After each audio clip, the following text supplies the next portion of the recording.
Welcome to What Car Should You Buy, where we give real people real advice about buying cars. Michael has a 2017 Subaru Outback. He bought it hoping for reliable, comfortable transportation for him and his family, and now he's on his fourth transmission.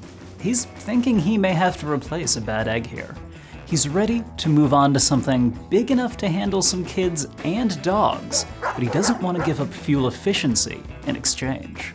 With a budget of $40,000, what car should Michael buy? Michael, if you're truly living the Subaru lifestyle, you may want the extra ground clearance of an SUV. But for bops around town, unless you're going electric, it's hard to get the kind of efficiency you're looking for. However, for those longer trips when you still want a gas engine, you need a mix, so we're gonna go with a hybrid for you. That's why the car you should get is the 2023 Hyundai Tucson Hybrid. First, it doesn't use a CVT. Unlike many hybrids, it's got a more stout and reliable 6-speed automatic transmission.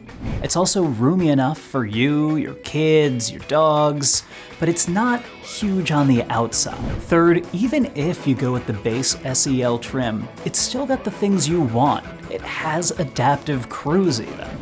And lastly, because you probably and rightly care about this stuff, especially with kids, it's an IIHS Top Safety Pick Plus winner.